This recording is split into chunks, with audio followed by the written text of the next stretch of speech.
Bienvenido a todos a una nueva edición del Trastorno Límite de Personalidad, esta vez con dos temas a abordar que están muy de actualidad, como es la identidad de género en los trastornos de personalidad y la sexualidad en los trastornos de personalidad. Fijaos porque es un tema que vamos a huir del debate político, pero vamos a intentar hacer la base científica lo más riguroso posible para que podamos entender fuera del ruido mediático y demás. Espero que sea de vuestro interés. They said, well, pardon us, son, she ain't no kid. That's a cocktail waitress and a Dolly Parton wig. I said, I know it. Primero de todo, ¿qué es la identidad? A nivel filosófico, como concepto. A ver, entenderemos qué es la identidad normal para poder entender qué es la alteración de la identidad. En segundo lugar, veremos que la característica del TLP en cuanto a la anomalía de la identidad es que no es sujeta de sí misma, por lo tanto, el no sujeto del TLP. Después hablaremos de los tipos de identidad que existen y cuáles son los que están alterados en el TLP y las alteraciones de identidad en otros trastornos de personalidad. De entrada veremos por qué justificamos este curso. Fijaos, justificamos el curso porque, primero porque es de impacto social, luego está en el debate actual, el debate social actual, y sobre todo desde a partir de la ley trans se ha debatido mucho si es adecuado o no hacer proceder a intervenciones quirúrgicas, proceder a bloqueos hormonales prepuberales. Entonces, veremos qué dice la ciencia, ¿no? Y sobre todo lo encajaremos dentro de los trastornos de personalidad y eh, del TLP, que es que es lo nuestro, ¿no? Bueno, como justificación, pues primero que está en debate social, la ley trans, el debate se ha vuelto a reabrir y vemos que las decisiones a veces se toman en función de la orientación política y la asesoría política, no de la asesoría técnica, ¿no? Los técnicos quedan como otra vez apartados y hay ciertos casos que habría que estudiarlos o ser más prudentes, ¿no? Pero veremos cuál es el trasfondo que hay detrás, cuál es la traducción clínica científica que se hace de todos los casos, si es que hay casos que haya que hacerla, otros casos lógicamente no, y entender la heterogeneidad de identidad de género y orientación sexual que vamos viendo cada vez más para poder entender qué es lo que es un género fluido o, por ejemplo, qué es una orientación demisexual. Y se han de entender ambos conceptos, tanto la identidad como la orientación sexual, dentro de una relación tóxica, porque eso es lo que va a definir aspectos, y también ligado a la sexualidad, ¿no? Como veremos más adelante, aspectos que tienen que ver con la predicción de la otra persona en cuanto a tener una manera de pensar, una manera de comportarse más o menos predictiva o más o menos estable. Y en una relación tóxica es tóxica en principio por eso, porque no se resuelven los problemas que pasan de forma natural, pero con una cierta predicción de cómo van a acabar, sino que puede salir perfectamente en el caos y en la destrucción, ¿no? Por tanto, ¿qué es la identidad? Pues a nivel filosófico, inicialmente, esta frase acaba de definir muy bien lo que es. Yo sé lo que soy. El yo es el sujeto y el soy es el objeto, es el predicado. Fijaos, porque el yo es una entidad que viene como de esencia, como decía Aristóteles, es la esencia, ¿no? Luego va modificándose con el tiempo, como ya decimos, es dinámico, ¿no? Pero es subjetivo, es interno, es vivencial, fenomenológico, es consciente, es la mismidad, es subjetiva individual porque viene a definir cómo me siento. Y forma parte o bien de un sujeto pensante o de un sujeto evolutivamente, como se llaman otros autores, sufriente o sintiente. O puede comportarse como un verbo, es decir, en cuanto a es volitivo, marca una intención o una voluntad, que suele ser primaria y que algunos autores dicen que, aunque sea primaria, surge con el encuentro con el otro. Incluso filosóficamente se ha visto que podía ser un artificio del lenguaje o podía estar interferido por la disidencia. Y otra cosa es el soy. El soy ya es otra identidad externa, la que se ve a distancia, es objetiva, ¿eh? Es la que se va construyendo con el tiempo. También es imaginaria, ¿no? Es generalmente a nivel coloquial lo que se pregunta qué eres, ¿no? Y entonces te dicen las aficiones, te dicen a qué pertenecen, a qué grupos pertenecen, etcétera. Eso normalmente es lo que se ve desde fuera, es lo construido. Es una identidad diferente. Es importante darse cuenta de esta identidad en cuanto yo y la depositada en cuanto soy, porque son identidades que van a estar alteradas en los trastornos de personalidad, o bien porque esta identidad no exista y se desplace solo hacia el soy, como pasa con el TLP, o bien porque esta identidad esté escindida, ¿no? Ya veremos, como pasa en el narcisismo, ya veremos qué sucede en los diferentes trastornos. Bueno, eh, como el TLP no tiene esa identidad sujeto, no siente como sujeto, pero siente como objeto. Y es, por tanto, su identidad se va fabricando, se va construyendo a base de ser objeto de miradas, objeto de juicios, objeto de vigilancia y objeto de decepción. Y de ahí se da lugar lo que es la paradoja del TLP. Es decir, que el TLP es un paciente que sufre, que no se enteran ellos mismos, se enteran los demás antes que enterarse ellos mismos, por eso se llama de aloplastia, y no pueden mencionar lo que les pasa, es decir, no saben poner etiquetas a las emociones, de tal manera que cuando hay un sentimiento de falta o de vacío, hay una anomia de la falta, no saben definirla, no se dan cuenta. Por lo tanto, hay una ausencia de subjetividad del sufrimiento. Y lo que hacen cuando uno no se da cuenta de lo que les sucede, cuando hay una ira que aparece, una tristeza que aparece, pero ellos no se dan cuenta que la están padeciendo, lo que hacen es sacarla hacia afuera y proyectarla hacia afuera y culpar a los demás para sustituir esa emoción que no saben cómo definirla.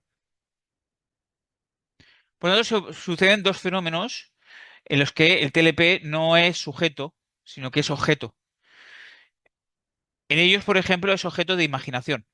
Como no puedo sentir, como no puedo sentir, para no sentir lo que hago es construir una realidad imaginaria que viene de fuera. Yo soy lo que viene de fuera, ¿no?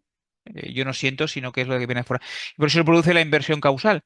Es decir, me siento mal y por tanto me imagino que es que me vas a dejar. No, al revés, me vas a dejar y por eso me siento mal. Luego van a hacer una sustitución del sujeto por el objeto.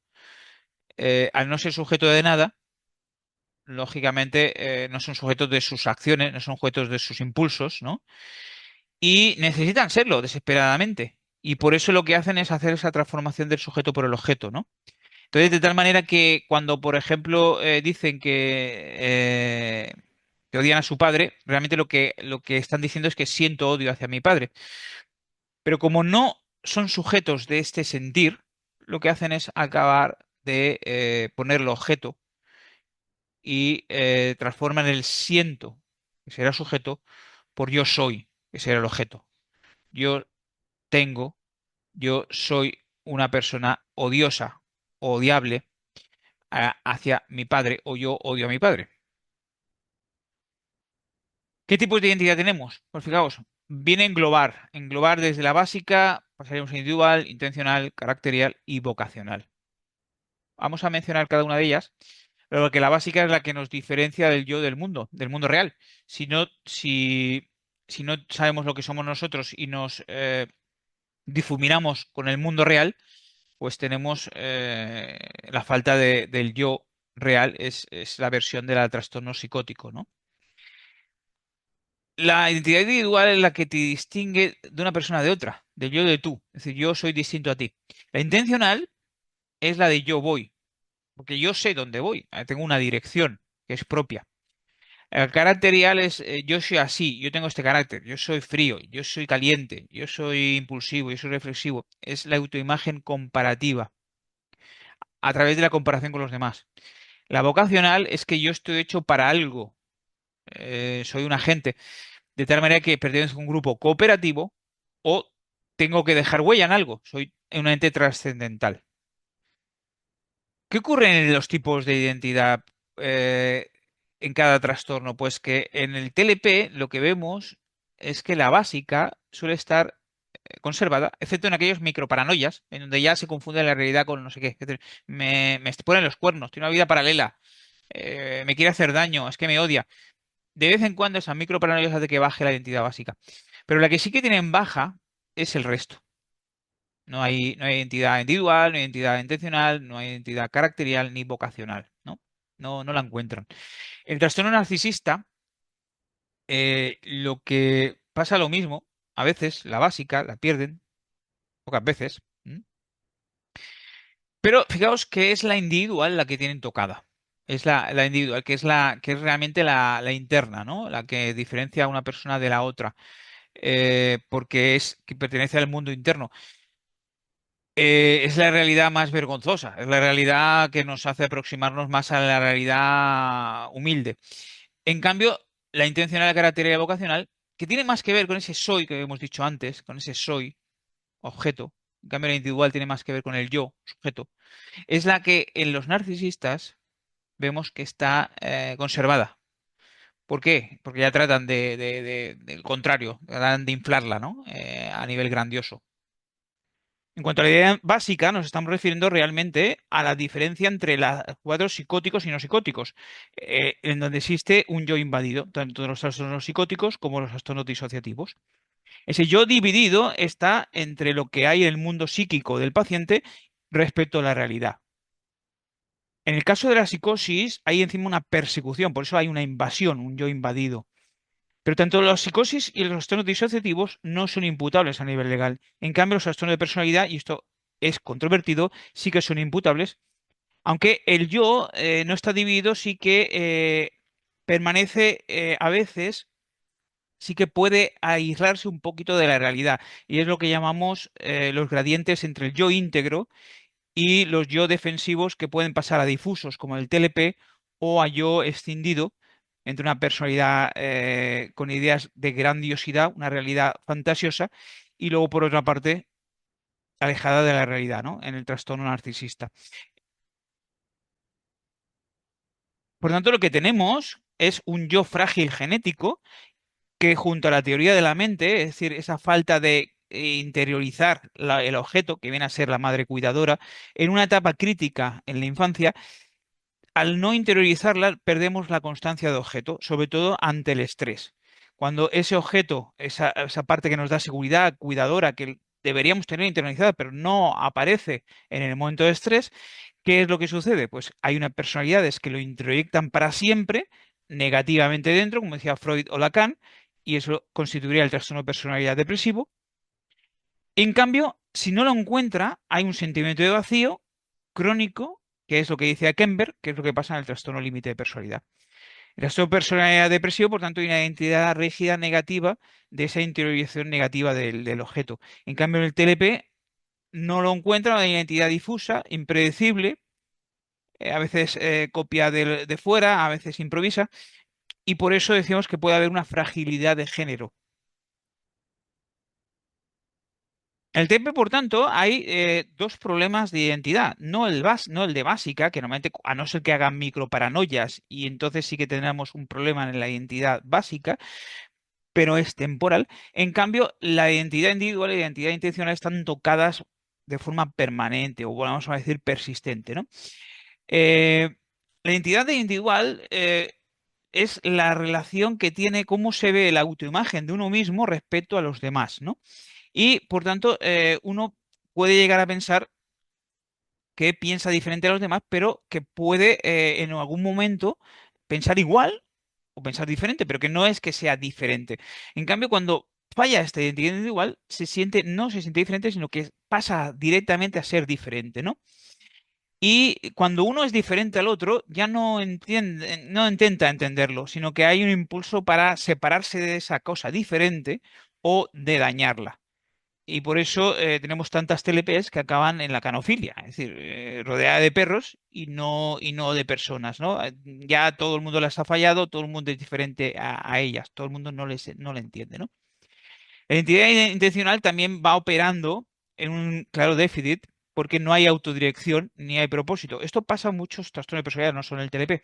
Como ya decimos, eh, voy o no voy, pero normalmente porque me dicen que lo haga, pero yo por mí mismo no sale, ¿no? Porque no hay propósito, no hay metas claras. Entonces, ¿qué sucede cuando hay una identidad alterada?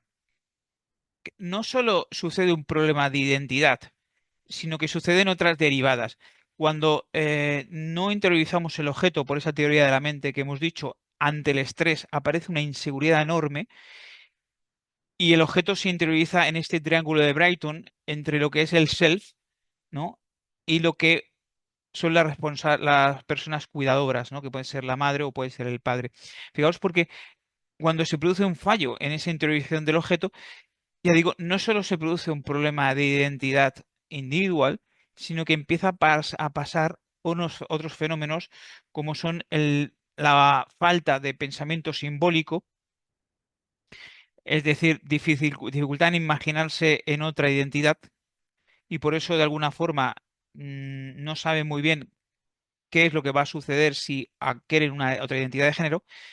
El problema de mentalización, es decir, hay déficits en saber cómo me ven y a veces acaban pensando que les ven de una manera peor de lo que ellos se ven. Por ejemplo, los demás me ven débil y solo veo esa opción. Esto es un caso, por ejemplo, está en consulta aquella persona que piensa que los demás le ven débil y entonces lo que tiene que hacer es aspirar a un cuerpo mucho más fuerte y por eso hay un cambio a un cuerpo masculino. Otro fenómeno, por tanto, es el fallo de integración del cuerpo. Hay problemas en saber cómo uno se ve y entonces se empieza a dudar y a autoexigirse demasiado. Y hay un ejemplo de algún paciente que en esa autoexigencia quiere verse más fuerte y por eso se somete a tratamiento con testosterona. Hay que tener en cuenta la realidad y contrastarla. Es decir, no puede ser un velocista una persona que tiene unas piernas muy cortas. Al igual que tampoco podría cambiar a ser una persona hombre a mujer y por tanto odiar sus pechos, ¿no? Viene a ser como de alguna forma producto de una insatisfacción. Luego está el fallo del pensamiento realista, en donde aparece el pensamiento mágico. Es decir, he nacido en un cuerpo equivocado, no llega al nivel que quieren mis padres, no llamo la atención de mis padres y por tanto para buscar validación tengo que cambiar de género, ¿no? O por ejemplo, si hubiera nacido chico como lo es mi hermano pequeño, todo hubiera ido bien y la culpa, toda mi culpa, toda la culpa reside en mis padres, ¿no? Son afirmaciones muy típicas de una persona con un TLP de alto funcionamiento con un subtipo narcisista. De alguna manera que le echa culpa a los de fuera, nunca a sí mismo, y no se da cuenta de que está desplazando el problema porque no es realmente la culpa de los padres, tampoco es que esté en un cuerpo equivocado, sino que es un fenómeno de pensamiento mágico, de si yo cambiara alguna cosa, tendría éxito, y podría ser el cuerpo, como podría ser un viaje, como podría ser la pareja. Entonces, como conclusión de todo lo dicho, Kohut y Schneider señalaban que en el TPL en la fase adolescente había un yo inmaduro, es decir, que había poca cantidad para tener una cohesión interna suficiente y da lugar a déficits de identidad individual e intencional que provocaba que no fuera sujeto o dueño de su acción y se mostrara en cambio un yo objetivado, ¿no? Que es construido, pero no desde la identidad, sino a veces desde un constructo externo o frágil. Entonces ahí es donde habría que preguntarse, si no es sujeto de su acción, ¿puede ser sujeto de su género? También hay que tener en cuenta que no es un trastorno de personalidad para nada, ni es una patología, lo que hablaba Erickson de las crisis de identidad normal en el adolescente. Es decir, es una etapa crítica de confusión temporal en la cual se ven sometidos a mucha presión, a mucho estrés hormonal y social y por tanto de ende psicológico, ¿no? Y existe una serie de factores sociales que promueven dentro de esta crisis de identidad, que sería normal, eh, esa decisión a tomar cambios en el género. Por ejemplo, los deseos y fantasías digitales, ¿no? Se lleva mucho en redes sociales los cuerpos idealizados, el autoritarismo individual, el narcisismo digital. Hacer más casos a los influencers que a los clínicos o a los familiares, tener que buscar la inmediatez por no tolerar la frustración, no tolerar el malestar o no tolerar las dudas. La inmediatez puede llevar a una decisión precoz sobre el género. Hay también a veces un modelo sectario de identidad sectaria que puede ser grupal o puede ser reaccionaria o disidente. También podría explicarse que hay un incremento de las autolesiones. Desde la pandemia se han visto que se ha multiplicado del 20 a 60%, es decir, por 3 las consultas de urgencias por autolesiones, mucho más que por ideas suicidas, ¿no? En la última década. Y se ha visto una asociación con este fenómeno de la crisis de identidad. Y luego hay otro fenómeno también que cada vez va incrementándose, que es el síndrome de apatía o desmotivación existencial, en lo cual son personas que parece que ya han vivido todo de forma muy intensa y muy hipersensorial, muy hiperestimulada, de alguna manera, como un toxicómano se queda vacío, sin propósitos vitales. Y esto cada vez lo estamos viendo más en la consulta. Y nos llama la atención porque no parece una entidad clínica suficiente, pero sí que se da con bastante relevancia social.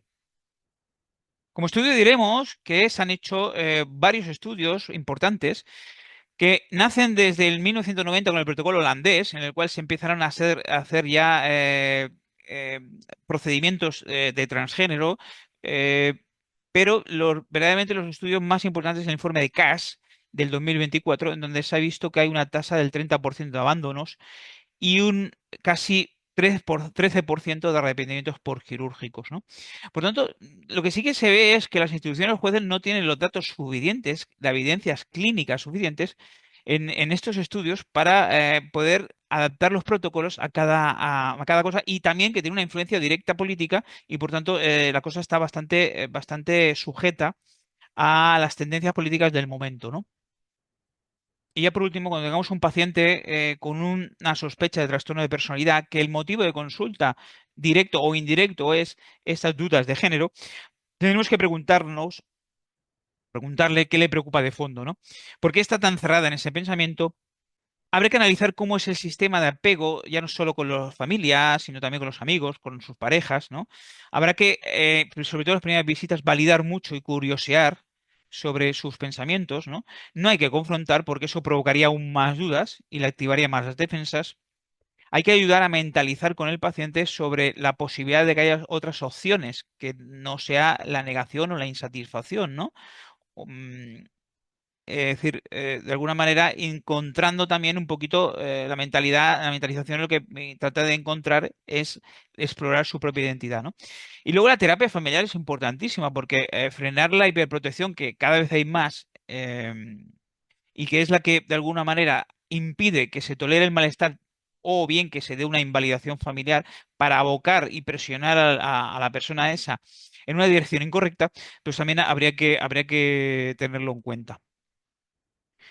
Y ya por último, lógicamente, construir la identidad. Y para construir la identidad, primero tiene que confiar en el terapeuta o tiene que confiar, como, al igual que se dice que confíen en la pareja. Es decir, el otro nunca, no siempre es narcisista, ¿no? Y eso hay que tenerlo claro, ¿no? Y a partir de ahí, entonces, hay que convertir el objeto TLP en sujeto TLP, porque tiene que ser dueña de sus propios actos, tiene que ser ella misma, ¿no? Considerar que no tiene que copiar otros modelos, tiene que moverse con un propósito, tiene que controlarse y tiene que incluso, como digamos, el fin más ideal, que sería transformar a otros para que le dé esa motivación a partir de una identidad, transformar la identidad del que tiene enfrente. Y eso sería lo más adecuado en estos contextos. Por tanto, ¿qué decimos como conclusión? ¿Qué dicen los clínicos actualmente? Pues lo que dicen es que la disforia de género en la etapa adolescente debería primero explorarse, no vaya a ser que haya un trastorno de personalidad subyacente que pueda incrementar los casos de no éxito a nivel transicional. Simplemente esto es lo que se está intentando decir. I said, I know it, Dad, ain't she cool? That's the kind I dig. Yeah, and I like my women just a little lonely. Bien, en cuanto a la sexualidad y los trastornos de personalidad, veremos sobre todo los más llamativos, que son el TLP, el trastorno histriónico y el trastorno narcisista. Incluso subtipos del TLP que son narcisistas y que son también histriónicos, dan sintomatología sexual que acaba primeramente en especialistas, como puede ser la Puigvert, como puede ser en urología, como puede ser en sexología, por sintomatología que puede obedecer a tres conceptos importantes. Uno, al caos socioafectivo que hay en el TLP, ser un síntoma como defensa o ser un síntoma como disociación. Y también una de las curiosidades es que podemos determinarlo por el estilo de apego. Hay diferentes síntomas sexuales, o hipoactivos o hiperactivos a nivel sexual. Y veremos algunas de las diferencias. Como hemos dicho, según el estilo de apego, tendremos una sintomatología sexual u otra. Por ejemplo, sabemos que hay cuatro tipos de apego. Uno es el ansioso ambivalente o ansioso preocupadizo, otro es el evitativo o negligente, otro es el mixto entre evitativo y temeroso, que viene a ser una asociación entre el evitativo y el ansioso preocupadizo, y luego ya estaría el desorganizado, ¿no? Acordaros que el ansioso preocupadizo se da tanto en los TLPs de alto funcionamiento como también en el trastorno histriónico. Y lo que sucede es que como hay un miedo al abandono, hay un aumento de la hipersexualidad para que la persona no sea abandonada. Por tanto, hay una hipersexualización. Si por otra parte en el TLP hay un déficit de control de impulsos, es cuando se produce entonces esa promiscuidad o esa hiperactividad sexual de forma descontrolada. En el caso evitativo, tendríamos, por ejemplo, el trastorno narcisista, y lo que da lugar es a una disociación del afecto de la sexualidad. Es decir, hacen actos sexuales poco emotivos, poco romantizados, utilizando a la otra persona como un objeto para su propia satisfacción sexual. Por lo tanto, hay una frialdad, una indiferencia sexual, o incluso a veces se produce sexo por orgullo, ¿eh? En el caso del estilo de apego mixto, lo que sucede es que estas personas, por una parte, evitan acercarse a las personas que más necesitan y por otra parte son temerosas, es decir, son preocupadizas porque aquellas que son tóxicas, aquellas que les hacen daño, es decir, aquellas que de las que menos necesitan, que son más tóxicas, es de las que no pueden separarse, ¿no? Por tanto, se produce esa doble sensación. Entonces, las relaciones sexuales son caóticas, ¿no? Pasarían de ser demasiado asexuales a demasiado sexuales. Luego está el apego desorganizado, que es propio del TLP, TLP desorganizado, es un TLP grave, que se produce en la paradoja sexoafectiva. Es decir, quien te quiere a la vez es una amenaza, ¿no? Por lo tanto, también van oscilando entre la desinhibición sexual a la inhibición. Entonces, decimos que el TLP de alto funcionamiento tiene dos subtipos, uno histérico y otro narcisista. La presentación histérica es más madura, el conflicto es mucho en niños más mayores, en la fase edípica, en la fase del complejo de Edipo, ¿no? El más neurótico, el self, por tanto, está más integrado. El yo débil es más de tipo vergonzoso. Las defensas son más maduras, incluso algunas bastante más positivas, represión, conversión, proyección, racionalización. La sexualidad puede oscilar entre inhibida o promiscua, dependiendo, como veremos más adelante, del tipo de defensas, ¿no? En el caso narcisista, en la fijación, el conflicto es más preedípico, es antes de desarrollarse el conflicto de Edipo. Por tanto, tiene más que ver con la psicosis, o por lo menos hace con estados micropsicóticos. El self no está integrado. El yo, por tanto, está escindido en el caso del narcisista o difuso en el caso que se acerque más al TLP. Las defensas, por tanto, son más primitivas, como ser la idealización de evaluación del otro, la manipulación emocional, el gaslighting, ¿no? La escisión, de una realidad grandiosa para diferenciarla de la realidad. Los acting outs, es decir, aquellos momentos de teatralización, de excesiva dramatización, también de autolesiones o de agresividad en grupo. Y la sexualidad, en este caso narcisista, suele ser más agresiva, suele ser más dominante o masoquista o incluso masturbatoria, ¿no? ¿Qué sucede a lo largo de la histeria? Ya sea en el TLP subtipo histérico o ya sea en el trastorno histriónico de personalidad. Pues como decía Freud, se produce un conflicto edípico, ¿no? Por lo tanto, se habla como neurosis edípica, según Freud, en el cual lo primero que aparece es que la niña se da cuenta de que envidia el no tener pene, envidia el pene del padre, y por tanto hay una rivalidad inconsciente hacia el género opuesto.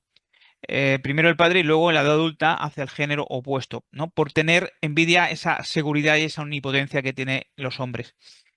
Luego, por otra parte, de forma paralela se produce una rivalidad con la madre por celos, y esto es la rivalidad que en la edad adulta se da con el mismo sexo. ¿Qué sucede luego más adelante? Pues que Hoffman y Kemper descubren que hay defensas también predípicas dentro de la neurosis edípica. Hay algunos momentos de estrés en los cuales acceden a fases más predípicas.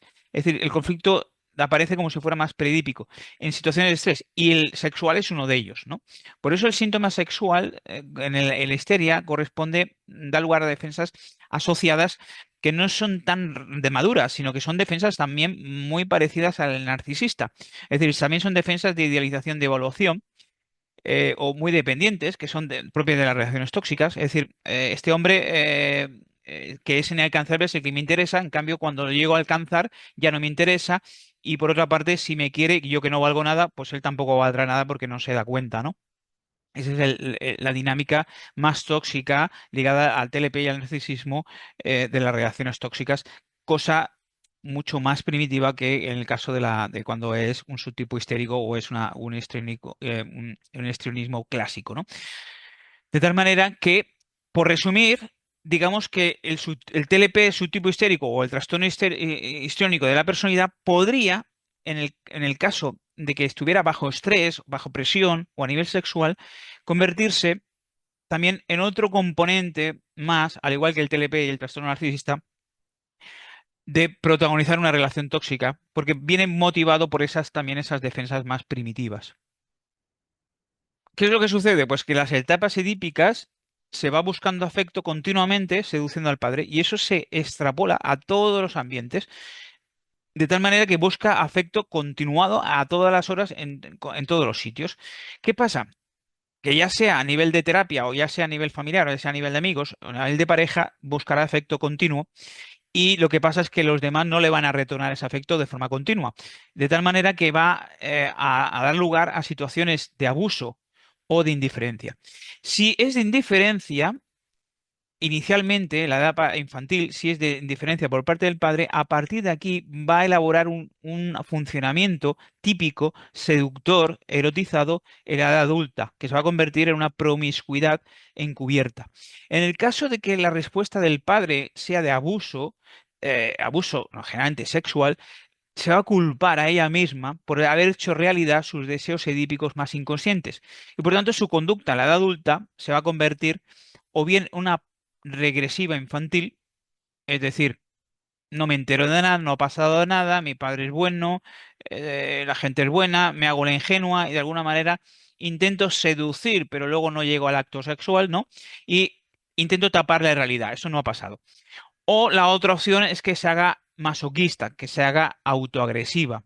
¿M? Por la culpa que va llevando a lo largo de su vida. Por tanto, cuando haya culpa, va a dar lugar a estas dos opciones. En el caso de la agresión a una sumisión sexual sadomasoquista y en el caso del infantilismo, pues va a haber por una parte una solución, pero luego va a haber una inhibición sexual, sienten que se sienten castradas de por vida, o bien en algunos casos esos infantilismos son seductores que se convierten en promiscuos, ¿no? Y entonces estaríamos hablando más de cuando ese histerismo se acompaña más con trastorno de control de impulsos, es decir, más en subtipos de TLP de alto funcionamiento, subtipos histéricos.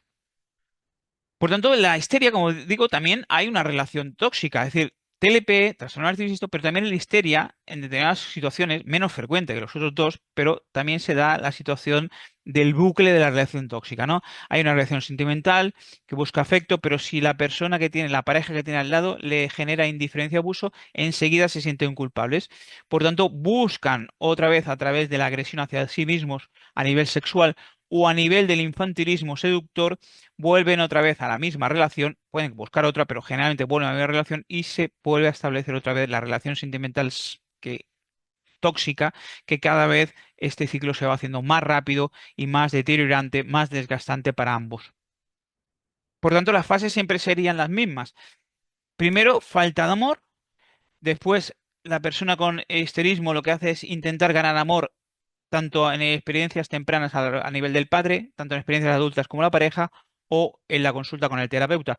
De tal manera que espera la respuesta afectiva. Si la respuesta por transferencia de uno de estos sujetos es de rechazo o de hiperestimulación, dará lugar a diferentes emociones, que pueden ser las de rabia, por tanto, estará en contra de ese objeto persecutorio y se echará la culpa a sí misma, la de vergüenza, no, entonces cuando es más infantil, entonces cuando no reconoce esto a mí no me pasó, entonces se intenta alterar levemente la identidad porque lo que hacen es cambiarse a sí mismas para no asumir esa realidad, ¿no? O la tercera opción, cuando digo culpa. Normalmente siempre hay culpa, ¿no?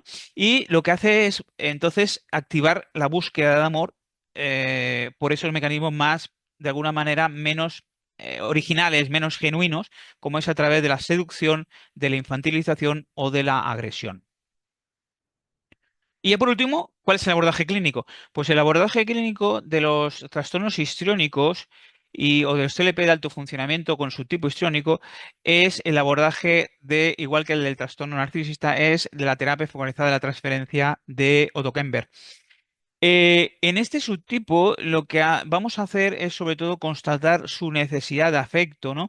Sin entrar en el juego que suele entrar todas sus parejas, todos sus padres o todos sus terapeutas, que es no rechazar sus intentos de amor, pero tampoco entrar en el refuerzo de seducción e intentar mantenerse lo que llamamos una transferencia intermedia, es decir, hacer notar el problema, es decir, yo veo que, por ejemplo, hoy te has maquillado, te has vestido como si fueras a una fiesta, en vez de a la terapia, ¿no?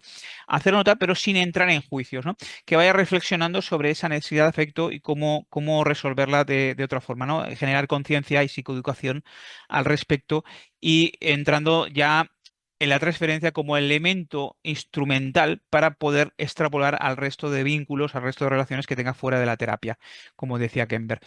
Hasta aquí todo. Cualquier comentario lo podéis hacer en el canal de YouTube, Instagram o cualquier redes, en el blog, la web, en cualquier sitio os puedo contestar a todo lo que me expongáis. Hasta la próxima. Was the one thing money couldn't buy, Daddy never was. The Cadillac